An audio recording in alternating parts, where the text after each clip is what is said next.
The stars were full of stories. Some were true. Others were just myths, passed from one civilization to another like warnings whispered around a fire. Among the many species that ruled the galaxy, few spoke of the humans. Those who did told tales of a race that had vanished long ago, beings who once roamed the stars with terrifying power. But time had turned them into legends. Most thought they were never real. In the Zalari Empire, these old stories were kept in archives no one ever visited. They were seen as old fears, nothing more than bedtime tales meant to scare younglings. But not everyone forgot. Liam Carter was a young archivist working in the Grand Library of Zealer Prime. He wasn't a soldier or a scientist. He was just someone who liked old books and broken data drives. His job was to sort through ancient records and decide what was worth keeping. One day, while scanning through an old storage unit labeled pre-collapse files, he found something strange. It was a damaged data chip. The label was faded, but it read, Terran Encounter, Class S, Eyes Only. Class S meant suppressed. Files marked like that were hidden from the public for reasons of security or fear. Liam looked around to make sure no one was watching. Then he plugged the chip into his terminal. At first the screen flickered with static, then slowly images began to appear. They showed grainy footage of space. A Zalari scout ship was floating near a distant star system. Then, without warning, the screen went black. A voice came on, panicked, speaking fast. This is Scout Vessel Zeta 3. We've made contact. Repeat, we've made contact. A loud explosion cut off the message. Liam sat back in his chair, heart pounding. He ran a search on the file. It had been recorded over 200 years ago. The scout ship had gone missing. No wreckage was ever found. That wasn't unusual. Space was dangerous. Ships got lost all the time. But this message didn't sound like a routine failure. It sounded like a warning. Liam dug deeper. He found more files buried under layers of forgotten code. Each one told the same story, brief encounters, with something called humans. Some reports described ships unlike any known design. Others spoke of weapons that could tear through Zalari armor in seconds. There was even a short video showing a creature walking on the surface of a moon. Tall, muscular, with pale skin and dark eyes. The caption beneath read, Specimen confirmed, humanoid, unknown origin. Liam stared at the screen. These weren't just stories anymore. They were records, evidence. He copied the files onto a secure drive and left the archive quietly. Later that night, Liam sat alone in his small apartment, lights dimmed, curtains drawn. He played the videos again and again. Who were these humans? Why had the Zalari government tried to erase them? And most importantly, were they still out there? He sent a message to his friend Nina Harper, a junior officer in the Zalari Defense Fleet. Hey Nina, I found something weird. Can you meet me tomorrow? Nina replied quickly. You always find weird stuff. But okay. Where? The next morning, Liam met Nina in a quiet cafe far from the city center. She wore her uniform, but no rank insignia. She wanted to stay low. She sipped her drink and looked at him. Okay, what's going on? Liam placed the drive on the table. I found old files. About something called humans. Nina frowned. Humans? Isn't that part of that old myth thing? Yeah, said Liam. But these are real. Military files, classified. He connected the drive to her tablet and played the video of the scout ship. Nina watched in silence. When it ended, she leaned back in her seat. This looks fake. It's not, said Liam. I checked the timestamps, cross-referenced with fleet logs. This ship really disappeared. Nina rubbed her temples. If this is real, then why did they hide it? Maybe because they were scared, said Liam. Nina shook her head. Scared of what? Liam didn't answer right away. He looked around to make sure no one was listening. What if the humans aren't gone? He said finally. What if they're still out there? Nina laughed nervously. Come on, Liam. If they were real, we'd have seen them by now. Or maybe, said Liam. They've been hiding. Nina looked at him like he was crazy. Look, I'm not saying they're coming back, said Liam. I'm just saying, maybe we should know the truth. Nina sighed. Fine. I'll look into it. But if this turns out to be a wild goose chase, I'm gonna kill you. Liam smiled. Fair enough. Days turned into weeks. Nina used her clearance to dig deeper into military records. What she found shocked her. There were dozens of missing ships. All had vanished near the outer systems. All had the same final message. Contact made. No rescue missions were ever launched. No investigations followed. It was like the Zalari.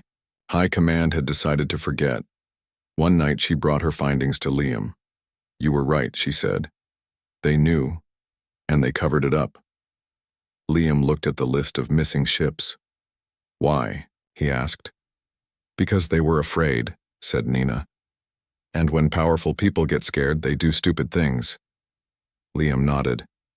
We need to tell someone. Like who? Said Nina. The council? They'll call us crazy. Worse, they might silence us. Liam thought for a moment. Then we go higher. Higher than the council? Nina asked. That's impossible. Not if we go straight to the source, said Liam. There's a deep space relay station near the edge of our territory. It's old, barely manned, but it has direct access to the core archives. Nina raised an eyebrow. You want to break? Into a classified military site? Not break in, said Liam. Just visit. Nina groaned. You're insane.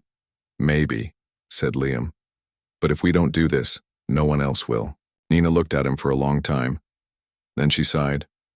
Fine. But if we die, I'm haunting you first. 2 weeks later, they boarded a civilian transport heading toward the edge of Zalari space. The journey was long and boring. They stayed, quiet, pretending to be researchers studying old communication systems. When they finally arrived at the relay station, it was almost empty. Only 3 crew members remained. Most of the equipment was outdated. Liam and Nina sneaked into the control room while the others slept. They connected their drive to the mainframe and began downloading everything related to the human files. As the data flowed, alarms suddenly blared. They froze. Liam, said Nina, eyes wide. Someone knows. Liam looked at the screen. Almost done, he whispered. The door burst open. A Zalari officer stood there, weapon drawn. Freeze! He shouted. Liam and Nina raised their hands. You have no idea what you've just done, said the officer. Those files are sealed for a reason. Then tell us why, said Liam. The officer hesitated. Then behind him the lights flickered. Outside the window the stars shifted. Something huge appeared in orbit. Not Zalari, not any known race. It was sleek, black, silent. Liam and Nina stared, in shock. On the screen, the download finished. A single line of text appeared. Warning, proximity alert. Unidentified vessels detected. The officer dropped his weapon. Oh no, he whispered. They're back. That was the last thing anyone on the relay station ever said. Hours later, the station went silent. No distress calls, no transmissions, just silence. Back on Zealer Prime, the Zalari Council received the news. They gathered in secret. Old fears returned. Whispers filled the halls. Humans. They were never gone. They were waiting. And now, they were here. The Zalari High Council moved fast. When the relay station went silent, they didn't wait for answers. They sent a fleet. Commander Nina Harper was on that fleet. She stood on the bridge of the Zayas Valiant, her hands gripping the edge of the control panel. Around her, officers moved with quiet urgency, checking sensors and scanning space. They were close now. Too close. Anything? She asked. The sensor officer shook his head. No signal, no movement, just static. Nina looked out the front window. The stars stretched endlessly before them, but something felt wrong. Behind her ship floated 4 other vessels, fast, well-armed, ready for anything, except this. A voice came over comms. It was Admiral Kale, commander of the mission. Commander. Harper, proceed to the station. Scan for survivors, report back. Yes, sir, she said. The ZS Valiant broke formation and moved toward the dark relay station. As they got closer, Nina saw it clearly for the first time. It was still there, intact, but not one light blinked. No power, no life, just silence. She swallowed hard. Begin external scan, she ordered. The crew worked fast. Data poured in. No signs of damage, said the science officer. It's like someone just turned everything off. That doesn't make sense, said Nina. Nothing about this does, muttered the pilot. She took a deep breath. Prepare a boarding team. Minutes later, a small shuttle left the Valiant. Inside were Nina, 2 soldiers, and a tech expert named Rel. They docked with the station and stepped inside. It was cold. Lights were off. Air was still. No alarms. No emergency beacons. Rel tapped his scanner. No life signs. At all. Nina led the way down the hallway. Every step echoed. They reached the main control room. The door slid open slowly. Inside, chairs were overturned. Consoles were dark, and on the floor, bodies. Not many. Only 3. Nina crouched beside one. He was Zalari. His face was frozen in fear. Eyes wide, mouth open, like he had seen something he couldn't understand. What killed them? Asked one of the soldiers. Rel scanned the body. No wounds, no trauma. It's like their bodies just stopped working. Nina stood up. This isn't right. Suddenly the lights flickered. Then a single line of text appeared on the main screen. Warning, proximity alert, unidentified vessels detected. Before anyone could react, the whole station trembled. A low hum filled the air. Outside the window, something huge appeared. Silent, black, unreadable. It wasn't Zalari. It wasn't any race they knew. It was something else. Something ancient, and it was watching them. Back on the ZS Valiant, the crew watched in horror as the shuttle vanished from their sensors. Contact lost, shouted the comms officer. What happened? Nina yelled into her earpiece. No reply, only static. Then, a flash. From the relay station, a pulse of light spread outward. Every system on the Valiant flickered. Then, the sky changed. Ships appeared. Dozens of them. Long, sharp, black. They surrounded the Zalari fleet without warning. There was no message, no hail, no chance. The human ships opened fire. One shot. That was all it took. The Zas Wrath, a heavy cruiser, exploded in a ball of fire before its shields even had time to raise. Another blast tore through the ZS Thundercall, ripping its hull apart like paper. Chaos erupted on the Valiant's bridge. Evasive maneuvers. Nina shouted. The pilot pushed the controls hard, but it wasn't enough. A beam struck the Valiant's engine section. Alarms blared. Smoke filled the air. We're losing power, shouted the engineer. Nina ran to the command console. All ships retreat, fall back. But most of them were already gone. 2 more Zalari warships exploded in quick succession. The remaining ones tried to flee, but the humans were faster. They didn't chase. They didn't need to. They simply fired, and each shot found its mark. In the wreckage of the relay station, the boarding team was trapped. The shuttle was destroyed. The exit was blocked. Nina, Rel, and the 2 soldiers hid in a maintenance corridor. Above them, strange figures walked. Tall, humanoid, wearing dark armor. Their movements were slow, precise. They weren't searching. They were cleaning. One of the soldiers whispered, "What are they?" Nina didn't answer. She didn't know. But she knew one thing. These weren't myths anymore. They were real, and they were here. Back on Zealer Prime, the High Council sat in silence. The only transmission they received from the fleet was a short audio clip. It played again and again, a voice filled with fear. They're not coming back. They never left. Then static, then nothing. Counselor Dren, an old leader with decades of experience, looked around the room. We have to warn the others, he said. Another counselor, Yara, shook her head. Warn them of what? We don't even know who these beings are. They call themselves humans, said Dren. No one believes in the old stories, said Yara. That's exactly why we're not ready, said Dren. Across the galaxy, rumors began to spread. A fleet had been destroyed near the edge of known space. No survivors, no reason, just death. And in every language, among every species, the same word started to return. Humans. The legends were true. And now, the humans had returned. On Earth, far beyond the reach of any known civilization, General Daniel Reyes stood on the observation deck of the USS Ironclad.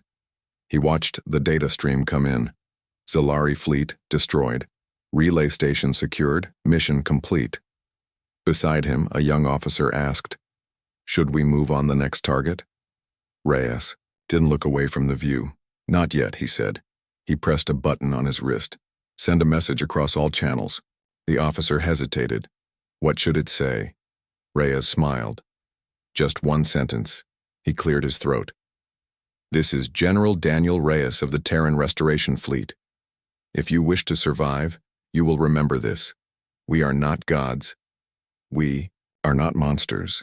We are humanity. And the age of silence is over." The message was sent. Across the stars, to every world, to every empire, to every forgotten legend. The humans had returned, and they were not asking permission. They were taking back what was theirs. Far beyond the edge of known space, hidden behind layers of cloaking fields and deep space silence, Earth still existed, not as the world it once was. Not as the planet that had been burned, forgotten, and buried under time. It was now a fortress, a secret base built beneath oceans and mountains, a place where humanity had waited for centuries watching the galaxy move on without them. And now, they were ready to return. On board the USS Ironclad, General Daniel Reyes stood in the war room with his top officers. Maps of the galaxy filled the walls. Red markers showed enemy systems. Blue ones marked human-controlled zones, still small, but growing. Reyes looked around the room. He was not young anymore. His hair was gray, his face lined with years of war and waiting. But his voice was strong. "Today," he said, "we remind the galaxy who we are." Silence fell over the room. One by one, the officers nodded. This was the moment they had trained for. The moment their ancestors had dreamed of. The humans were back, and they would not be ignored again. Origins of the silence, long ago before. The great silence, humanity had ruled the stars. They were fast, smart, dangerous. They built ships faster than light, weapons that could level planets, cities that floated above oceans. Other species feared them, not because they were cruel, but because they were unpredictable. Humans did not ask for peace. They made it happen. They did not wait for enemies to strike. They struck first, and when they fought, they won.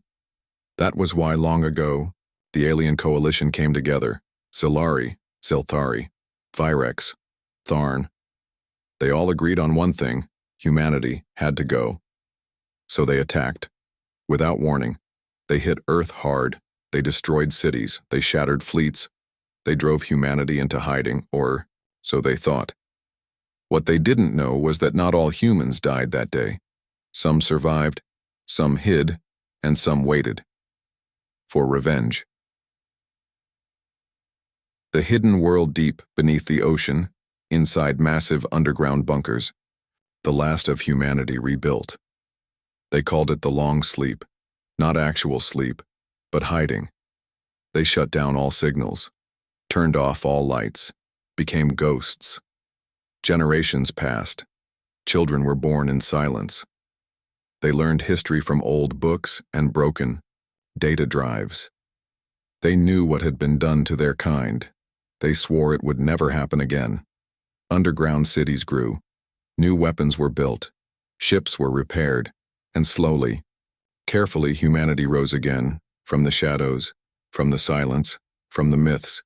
They were no longer just survivors. They were warriors, And now, after centuries of waiting, they were ready. The first strikes back on the ironclad. Reyes gave the order. Begin Phase 1. Across the galaxy, human ships moved. Fast, silent, unseen. They dropped out of warp near key enemy systems. No warnings, no messages. Just fire. The Zalari were the first to feel it. Their outer colonies went dark. Communication hubs exploded. Fleet bases were wiped out in minutes. No one saw the attackers. No one lived to tell the tale. Then came the Zelthari. Once proud traders, now rulers of a vast merchant empire. Human ships entered their space like ghosts. They hit command centers, destroyed defense, satellites left no survivors, and then the message came. This is General Daniel Reyes of the Terran Restoration Fleet. If you wish to survive, you will remember this. We are not gods. We are not monsters. We are humanity. And the age of silence is over. The word spread across every channel, every language, every system, and the galaxy remembered. The humans were back, and they were angry. Fear spreads. On Zealer Prime, panic gripped the High Council. Admiral Kale stood before them, his face pale. There. Everywhere, he said. They don't fight like anyone we know. They don't talk. They don't negotiate. They just destroy. Counselor Dren looked at him. What do they want? Kyle shook his head. No idea. But whatever it is, we can't stop them. Another counselor, Yara, whispered. What if they're here for revenge? That's exactly what I'm afraid of, said Kale. Across the stars, other civilizations faced the same truth. The humans were not asking for peace. They were taking back what was theirs. A new kind of war. On the ironclad, Captain Elena. Brooks walked through the ship's armory. She was young, but she had already seen more war than most soldiers. She stopped in front of a new weapon, a black cannon that pulsed with energy. Her officer, Lieutenant Marcus Lee, watched her. This is it, he said. The Singularity Cannon. One shot and an entire fleet disappears. Elena nodded. They deserve it, she said. For what they did to us. Lee looked away. I just wonder, are we any better than they were? Elena turned to him. We are fighting for our right to exist, she said. That makes us better. Lee didn't answer, because deep down he wasn't sure. The message that changed everything on a quiet moon orbiting a dead planet, a Zalari diplomat named Mira Grant tried to reach the humans. She had spent weeks sending messages. Peace, offers, questions, requests. Nothing was ever answered until now. One night her terminal lit up, a reply. It was short. You should have listened to your own legends. That was all. No offer of peace. No chance for negotiation, only cold, hard truth. They weren't coming to talk. They were coming to win. The human plan back on Earth, Reyes gathered his top leaders. We keep moving, he said. We take what we need. We destroy what stands in our way. A young officer asked, what about those who want peace? Reyes looked at him. There is no peace until we rule again. The room was silent. Then one by one they nodded. They were not here to forgive. They were here to reclaim. The galaxy. Reacts across the stars, fear turned into action. Some races tried to run, others formed alliances. A few even tried to fight, but none could match the humans. They were faster, smarter, stronger, and they had something no one else did. Purpose. They were not just warriors. They were avengers, and they would not stop until the galaxy remembered their name. The end of Part 3A. As the war spread, one truth became clear. The humans had returned. They were not the same as before. They were stronger, colder, more dangerous, and the galaxy had no idea what was coming next. Because this was only the beginning. The humans were just getting started. The war didn't start with speeches or declarations. It started with fire. Across the galaxy, human ships struck without warning. Fast, silent, unstoppable. One moment, a Zalari colony would be peaceful. Children playing in the streets, traders, selling goods, families eating dinner. The next moment, everything was gone. Ships dropped from warp like ghosts and fired weapons that turned cities into ash. There were no survivors, no warnings, just death and fear. A message in blood on the edge of Zalari space, the colony world of Virel stood as a shining example of peace. It had no military presence, no weapons, only farmers, workers, and scientists. When the humans came, they did not stop. They arrived at dawn. A fleet of black ships appeared in the sky. They hovered for only a few seconds. Then they fired. The blast wave leveled the city in minutes. No one saw it coming. No one had time to run. By nightfall, Virel was silent. Only smoke remained, and a message carved into the planet's surface with lasers. This is what happens when you forget. Lodicrotum panic. Across the stars back on Zalar Prime, the High Council met in emergency session. Counselor Dren paced the room. This isn't just war, he said. It's punishment. Admiral Kale stood near the window, looking out over the city. We thought they were myths, he said. We laughed at their name. Yara, another counselor, whispered, What do we do now? Kale turned to her. There is nothing we can do. Dren looked at him. You're saying we surrender? I'm saying, Kale replied, that if we don't find a way to understand them, we won't live long enough to try. One voice against the storm. In the middle of all this chaos, a single voice tried to speak for peace.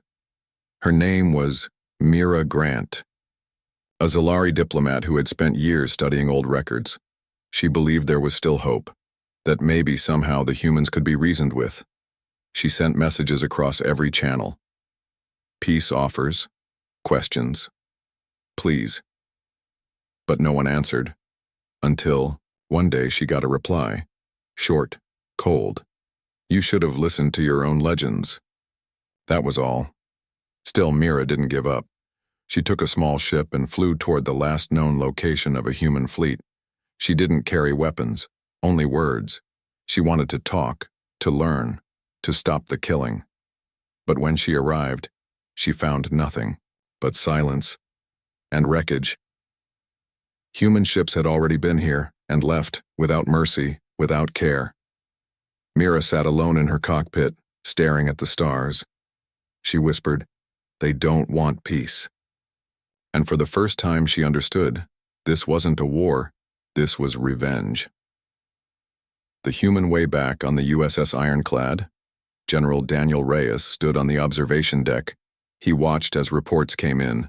Zalari colonies destroyed, Selthari trade, routes cut, Byrex fleets wiped out, every mission completed, every target eliminated. Beside him, Captain Elena Brooks asked, Do you ever wonder if we've gone too far? Reyes didn't look at her. No, he said. Elena hesitated. But some of them didn't fight us. Some of them were born after the war. Reyes finally turned to her. They still benefited from our silence, he said. They still built empires on the ruins of what we lost. Elena looked away. I just wonder, are we any better than they were? Reyes stepped closer. We are better, he said, because we know what it feels like to be erased. He walked to the window. And now they will know it too. Limorous, the Battle of Tharn Reach. The first real battle between humans and the alien coalition happened at Tharn Reach. It was a deep space zone where three species, Zalari, Zelthari, and Vyrex, had agreed to unite against the human threat. They gathered over 200 ships. They called it the largest fleet ever assembled. They believed it would be enough. They were wrong. The humans arrived in silence. No warning, no signal, just fire. Black ships dropped from warp and opened fire. Lasers tore through armor. Missiles hit command centers. Fighters swarmed like insects. The aliens tried to fight back. They launched counterattacks. They called for reinforcements. But nothing worked. Within an hour, Half the fleet was gone. Within 2 hours, the rest followed. By the end, only human ships remained, floating above the wreckage, watching, waiting, and then they vanished, leaving behind only silence and fear. The cost of war. Not all humans were happy with the way things were going. Among the ranks, doubts began to grow. Some soldiers questioned the orders. Some officers refused missions. Some even considered leaving the fleet. Lieutenant Marcus Lee was one of them. He had joined the cause believing in justice. Now he wasn't sure. He stood in the mess hall with a few other officers. One of them, a young woman named Lena Cruz, now asked, "How many more have to die before we stop?" Lee looked at his hands. "I don't think we're stopping," he said. Another officer, Jake Norris, shook his head. "We were victims once," he said. "But now, I don't know what we are." Lee nodded. "Maybe we became what we feared." Cruz looked at him. "Then maybe it's time we remember who we used to be." Lee didn't answer, because deep down he agreed, but he also knew the truth. Once the storm begins, it doesn't stop until everything is gone. The final warning back. On Earth, General Reyes gave a final order. "Send a message," he said. His officer hesitated. "What should it say?" Reyes looked out the window, at the stars, at the future. He smiled. Just one sentence. "The age of silence is over. Bow or burn." The message was sent. Across all channels, across all languages, across all worlds, and the galaxy heard. Humans were not asking for peace. They were demanding control, and they would not stop until they had it. The war had spread like fire. Worlds burned, fleets vanished, empires fell. And still, the humans came. No one could stop them. No one could reason with them. They struck fast, they hit hard, and they left no survivors when resistance was strong. But not everyone in the galaxy believed this war was just about revenge. Some wanted to know the truth. One of them was Marcus Lee, a young officer in the human fleet. He had joined the cause believing in justice. Now, he wasn't so sure. He had seen too much. Too many peaceful worlds turned to ash. Too many people who never raised a hand against humanity, killed without mercy. Something didn't feel right. And then, he found something that changed everything. A hidden message. It started with a mission. Lee's ship, the USS Vanguard, had been sent to destroy an old Zilari research station near the edge of dead space. It was supposed to be simple. Go in. Fire missiles. Leave. But when they arrived, something strange happened. The station wasn't empty. It was broadcasting a signal, not a distress call, a message. Lee asked permission to investigate before destroying it. His commander hesitated, then gave the order. Do it fast. Lee led a small team inside. The station was old. Lights flickered, dust covered everything. But deep in the core archives, they found something no one expected. A data drive, labeled Project Memory, Eyes Only. Lee connected it to his tablet. At first nothing played, then static, then a voice, old, tired, human. If you're hearing this, then we failed. Lee froze. The voice kept speaking. We were not victims of war. We were victims of fear. We were not erased by aliens. We were erased by ourselves. Lee looked at the others. They were just as confused. The voice continued. The silence was not forced. It was chosen. We shut ourselves down. We buried our cities. We locked away our weapons. Because we became something we could no longer control. Lee swallowed hard. This wasn't what he had been taught. He kept listening. Humans once ruled the stars, not through peace, not through diplomacy, but through force. We did not ask for loyalty. We demanded it. And when we faced enemies, we did not fight wars, we wiped them out. Lee felt sick. The alien coalition did not attack us first. They begged for peace, again and again. But we refused, until they had no choice. Lee stood up. He couldn't believe what he was hearing. This is not a warning from the past. This is a reminder. If we return to who we were, we will lose ourselves again. The message ended. Silence filled the room. Lee looked at his team. "What do we do?" one of them asked. Lee didn't answer, because he didn't know. A scientist's search back on Zealer Prime, another search. For the truth was underway. This time by a Zelthari scientist named Elias Vorn. Unlike most of his kind, Elias didn't believe in myths. He believed in facts, and the more he studied the attacks, the more questions he had. Why did the humans strike so fast? Why did they target leaders first? Why did they leave no survivors? And most importantly, why now? Elias spent weeks digging through old records. He found reports of early human encounters, not just with Zelari, with dozens of species. All said the same thing. Humans were not invaders. They were rulers, and they were feared. Not hated, feared.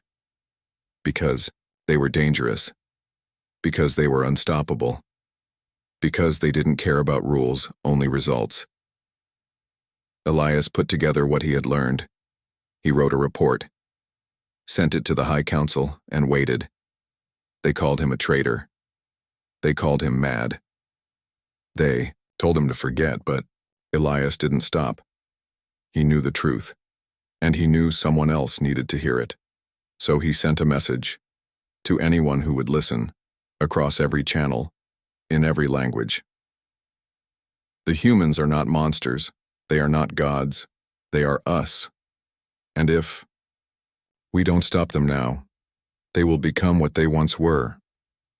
A gulp of fear. Within the fleet back in the human fleet, Marcus Lee tried to keep his doubts quiet, but he wasn't the only one. More officers had begun asking questions. Why were they attacking peaceful worlds? Why were they killing those who offered peace?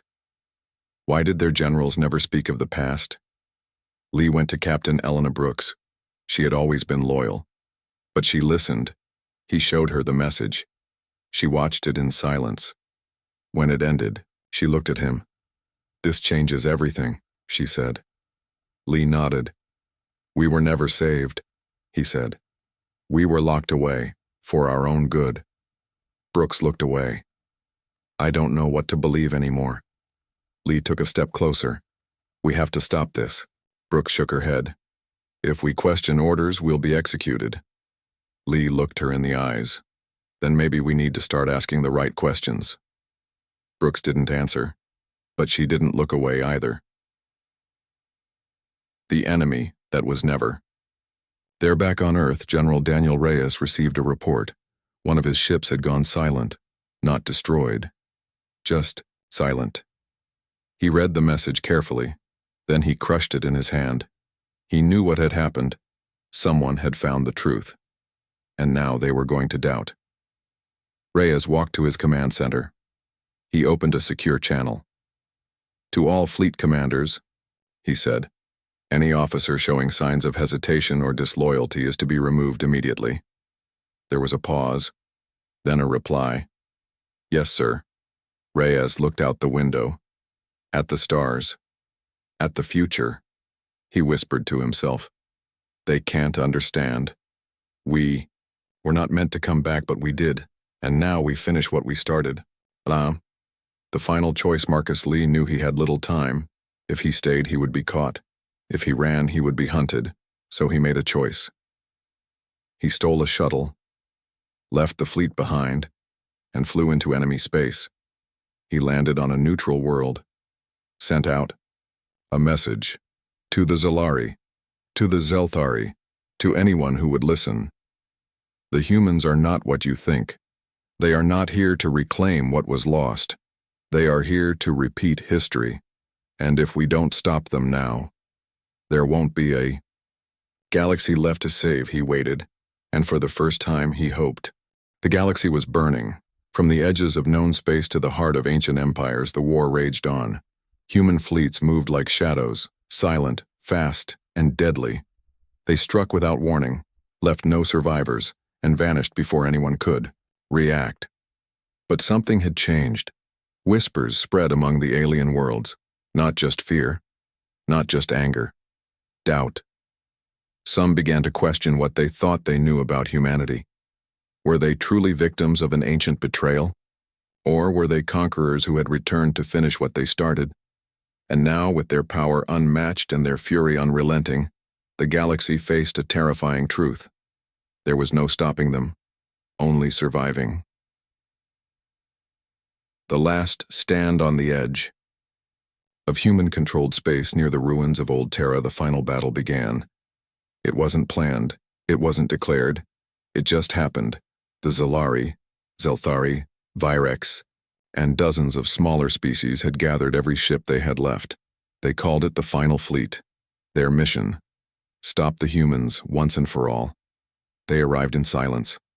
Hundreds of ships. Weapons loaded, shields raised, hope low. As they approached the orbit of Old Terra, they saw the enemy waiting. Black ships lined the sky like wolves watching prey. No messages, no warnings, just fire. The battle was brutal. Lasers tore through armor, missiles exploded in clouds of fire. Fighters clashed like insects in a storm. For hours, the two sides fought. But it was never fair. Human weapons were faster. Human tactics were smarter. Human pilots didn't hesitate. One by one, the alien ships fell, until only a few remained. Until the last Zelari dreadnought fired its final shot, and missed. A single human warship, the USS Ironclad, hovered above the wreckage. Its hull untouched, its engines silent. Waiting. Then a beam of light shot from its bow. A singularity cannon, the weapon that erased entire fleets in seconds. The blast hit the dreadnought head-on. In moments, it was gone, not destroyed, not burned, erased, like it had never existed. When the smoke cleared, there were no more enemy ships, only silence and fear. Watching the end on board, the Ironclad.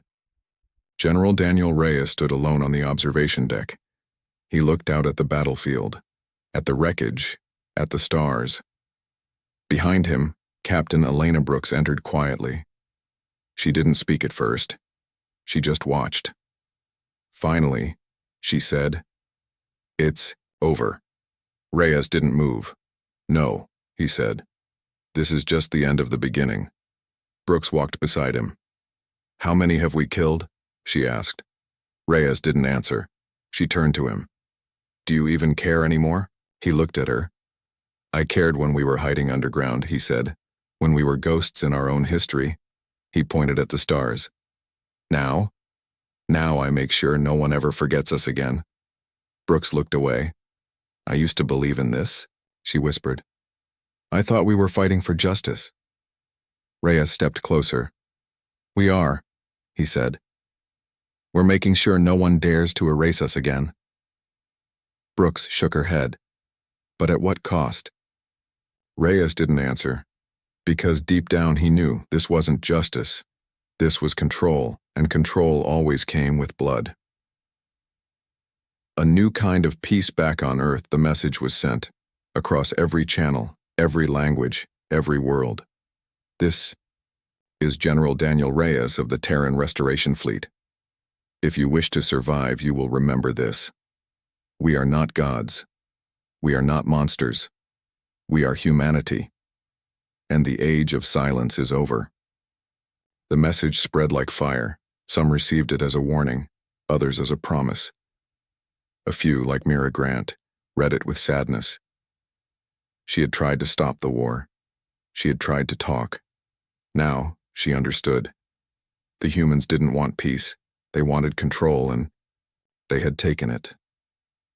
The truth that was buried far from the battlefield, Marcus Lee sat in a quiet room on a neutral moon. He had survived. Barely. He had fled the human fleet after discovering the truth about their past. He had warned the galaxy, but no one listened. Now, he watched the news from Earth. The rise of the Terran Restoration Empire. The fall of old powers. The birth of a new order. He closed his eyes. He remembered the message he had found, the one that told him the truth, that humans hadn't been attacked. They had chosen to disappear because they had become too dangerous, too powerful, too willing to destroy anything that stood in their way. Lee opened his eyes. He whispered to himself, "We weren't saved. We were locked away. And now, we've come back." He looked out the window, at the stars, at the future, and he wondered, was there still time to stop them? Or had the galaxy already lost? The rise of humanity across the stars, human rule began. They did not call it an empire. They called it the Restoration. They rebuilt what had been lost. They claimed what had been stolen. They erased those who resisted. Slowly, the galaxy changed. Solari leaders bowed. Selthari traders served. Virex warriors became soldiers in the human cause. Old names faded. New ones rose. The legends of the past became warnings of the present, and everywhere, the same message played. Bowerburn. Children learned to fear the name of humanity. Leaders spoke it in whispers. Soldiers obeyed without question, because now the galaxy knew the truth. Humans were not just strong. They were unstoppable. They were not just warriors. They were rulers, and they would never be forgotten again. The future of the stars back on the ironclad, Reyes stood once more on the observation deck. Beside him, a young officer watched the stars. "What now?" the officer asked. Reyes smiled. "Now," he said, "we build." The officer frowned. "Build what?" Reyes looked at him. "A future where no one dares to challenge us again." The officer nodded slowly. Then, he looked at the stars. And for the first time he understood, the humans had won, not just the war, but everything, and the galaxy would never be the same.